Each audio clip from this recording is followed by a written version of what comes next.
Welcome to Mrs Deepi YouTube channel. Subscribe பண்ணாதவங்க subscribe பண்ணிடுங்க. Hi hello, எல்லாம் எப்படி இருக்கீங்க? நல்லா இருக்கீங்களா? இப்போ வந்து கார்த்திகை மாதம் வேறு ஸ்டார்ட் ஆகிடுச்சு. ஃபுல்லாக பனிக்காலம். நல்லா சேஃபாக இருங்க. நிறைய கோல்டு வந்து ஸ்ப்ரெட் ஆகிட்டுருக்கு. ஓகேங்களா? இப்போ நம்ம தோட்டத்தில் வந்து என்ன பார்க்குறோன்னு பார்த்தீங்கன்னா, நாட்டு பலாச்செடிங்க. ஓகேவா? நம்ம தோட்டத்தில் மொத்தம் 4 நாட்டு பலாச்செடி இருக்குது. ஓகேவா?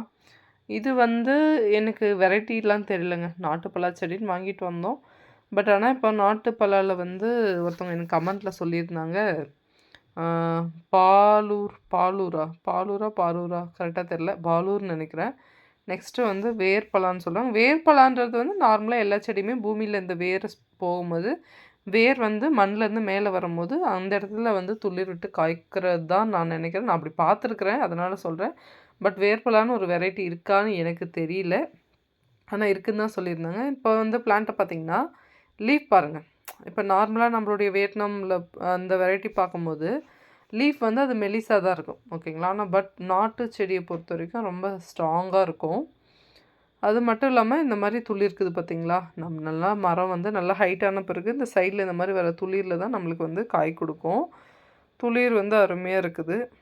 அதே மாதிரி இந்த பலாச்செடியில் வந்து ஒரு மருத்துவ குணம் இருக்குது. என்னென்னா, இந்த நாய் கடிக்குதுல்ல, தெரியாமல் வந்து மனுஷங்களை நாய் கடிச்சிருது இல்லையா?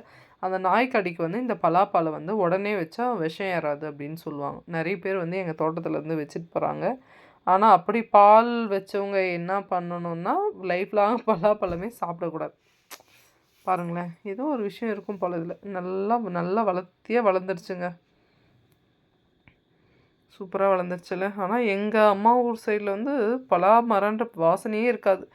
அதுக்கு என்ன ரீசன்னு எனக்கு தெரியல. ஆனால் தோப்பில் கூட பலாப்பழம் எனக்கு தெரிஞ்சு என் லைஃப்பில் ஒரே ஒரு எங்கள் ரிலேட்டிவ் அவங்களது ஒன்று இருந்தது. அதனால் அப்போவே கட் பண்ணிட்டாங்க. ஆனால் அதெல்லாம் பெரிய மரம் இப்படிலாம் இருந்தால் எவ்வளோ காய்க்கும் தெரியுமா? நம்மளது வந்து இந்த மாதிரி சின்னதாக தான் இருக்குது.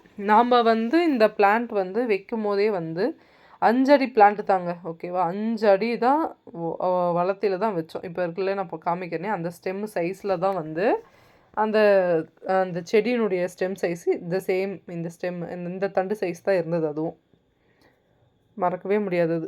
அது வந்து திருவண்ணாமலை கோயிலுக்கு போய்ட்டு மலை சுற்றிட்டு நாங்கள் வரும்போது வாங்கிட்டு வந்தோம், ஈஷா நர்சரியில்.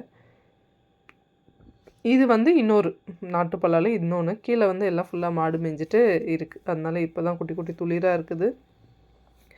இந்த மரமும் பார்த்திங்கன்னா நல்லா அடர்த்தியாக, நல்லா கூண்டாக, நல்லா பெருசாக இருக்கும். பார்க்கவே ரொம்ப அழகாக இருக்கும். பட் ஆனால் கீழே நம்மளது கல்லுன்றதுனால நம்மளுக்கு கொஞ்சம் வளர்ச்சி இப்படி தான் இருக்கும். இதே நார்மலாக தண்ணி கிண்ணி நல்லா இருந்தால் சூப்பராக இருக்கும் மரங்க. ஒன்றும் பிரச்சனை இல்லை. நாட்டு மரத்தை பொறுத்த வரைக்கும் 5 வருஷம் கழித்து தான் காய்க்கும். மினிமம் 5. அதுக்கப்புறம் எவ்வளோ வருஷம் ஆகும்னு தெரியாது. ஓகேவா? இந்த மாதிரி பாருங்கள். ஆனால் நல்லா கீழேருந்து நல்லா சூப்பராக வந்திருக்குது. இந்த மாதிரி பலா மரமும் வேறு எந்த மரமும் நல்லா படரும் போது கீழே வந்து எந்த களைகளும் அந்தளவுக்கு நிறைய முளைக்கிறதில்ல.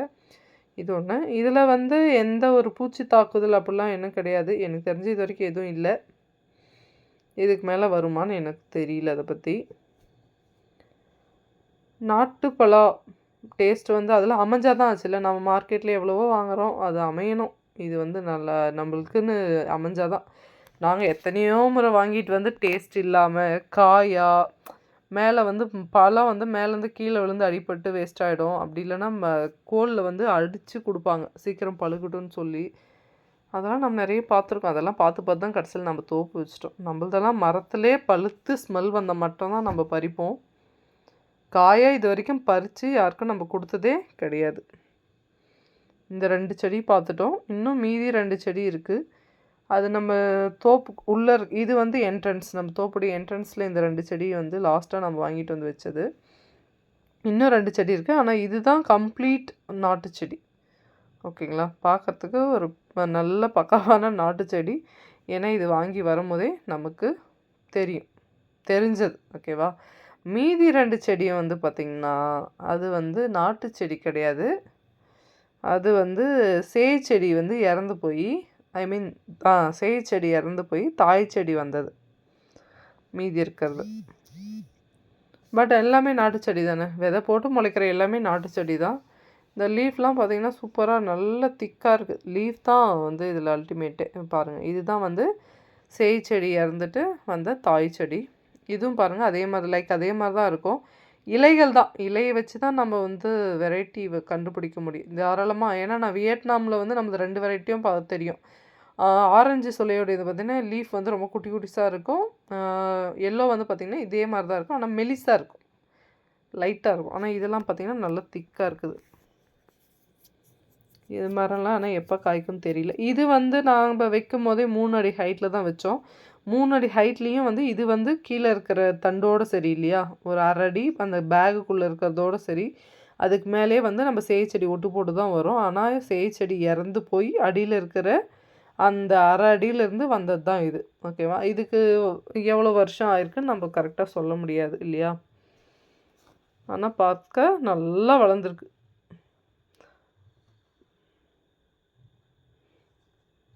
பலாவில் வந்து பார்த்திங்கன்னா இப்போல்லாம் எவ்வளவோ சமைக்கிறாங்க பயங்கரமாக. பவுடர் பழத்தை வந்து எடுத்து பலா காய வச்சு அதனோட கொட்டையை காய வச்சு மாவு ரெடி பண்ணி அதில் சப்பாத்தி ஸ்வீட்டு அந்த மாதிரிலாம் பயங்கரமாக செய்கிறாங்க. நிறைய டிஃப்ரெண்ட்டாக திங்க் பண்ணுறவங்க, டிஃப்ரெண்ட்டாக சாப்பிட்றவங்க நிறைய ஆகிட்டதுனால இப்போல்லாம் எல்லா எல்லா ப்ராடக்ட்டுமே வந்து பயங்கரமான வேல்யூ. உற்பத்தி பண்ண தான் ஆள் இல்லையே தவிர வாங்கி சாப்பிட்றதுக்கு ஏராளமான மக்கள் இருக்கிறாங்க. அதனால் விவசாயம் சூஸ் பண்ணும்போது சூப்பராக நீங்கள் இறங்கலாம். ஆனால் தானே உழைக்கிற மாதிரி இருக்கணும். இது வந்து இன்னொரு செடி, லாஸ்ட் 4th செடி. இதுவும் பார்த்திங்கன்னா சூப்பராக நல்ல பெரிய மரமாக வளர்ந்துருக்கு. நல்லா அடர்த்தியாக கூண்டாக பாருங்கள், சூப்பராக வளர்ந்துருக்கு. இதுக்கும் இந்த மரத்துக்குமே இதுக்கு முன்னாடி காமிச்ச மரத்துக்குமே இலை டிஃப்ரென்ஸ் இருக்குது. எல்லாமே கம்ப்ளீட்டாக 4மே 4 விதமாக இருக்குதுன்னு வச்சுக்கோங்க. அது 2 ஒரு விதமாக இருக்கும், இது 2ம் வேறு விதம். மொத்தம் 3 டைப் இருக்குதுன்னு வச்சுக்கோங்களேன். ஆனால் சூப்பராக நம்மளுக்கு வந்து நாட்டு பலாவும் நம்ம ரெடி பண்ணிட்டோம். இந்த 2 மரமே இந்த லேண்டுக்கு ஃபுல்லாக சரியாக போடும். அந்த மாதிரி நல்ல பெரிய மரமாக வளரும்ல. கீழே பாருங்களேன், கீழே இருக்கிறது தான் வந்து சேய் செடி. அதுதான் வந்து வியட்நாம் எல்லோ. இது வந்து நாட்டு செடி. ஏதோ ஒன்று வந்தால் சரிங்க, மரம்னு இருந்தால் சரி. மரம் வந்து நம்ம அட்லீஸ்ட் வாரத்துக்கு ஒரு முறை, ஏன்னா நம்ம நிறைய ஒர்க் பண்ணுறதுனால வாரத்துக்கு ஒரு முறை தான் இந்த பக்கம் வர முடியுது. ஓகேங்க, இந்த வீடியோ பிடிச்சிருந்தா மறக்காமல் லைக் பண்ணுங்கள், ஷேர் பண்ணுங்கள், கமெண்ட் பண்ணுங்கள், சப்ஸ்கிரைப் பண்ணுங்கள். பலாச்செடி ஏன் வீட்டில் வைக்கக்கூடாதுன்னு தெரிஞ்சால் மறக்காமல் கமெண்ட்டில் சொல்லுங்கள். ஓகேவா? நிறைய பேர் நிறைய ரீசன் சொல்கிறாங்க. உங்களுக்கு தெரிஞ்ச ரீசனும் நீங்கள் மறக்காமல் கமெண்ட்டில் சொல்லுங்கள். அதே மாதிரி நாட்டு பலாப்பழம் சாப்பிட்டு உங்களுடைய அனுபவம் இருக்குல்ல, நல்லாயிருக்கும் நல்லா இல்லை அப்படின்னு சொல்லிட்டு உங்களுக்கு அந்த மாதிரி அனுபவங்கள் இருந்தாலும் மறக்காமல் நீங்கள் ஷேர் பண்ணலாம். ஓகேங்களா? ஆனால் கண்டிப்பாக கமெண்ட்டில் எதனா சொல்லுங்கள், லைக் பண்ணுங்கள். வீடியோஸ்லாம் பார்க்குறீங்க, பட் லைக் பண்ணுங்கள், ஷேர் பண்ணுங்கள், கமெண்ட் பண்ணுங்கள், சப்ஸ்கிரைப் பண்ணுங்கள். ஓகேவா? தேங்க்யூ.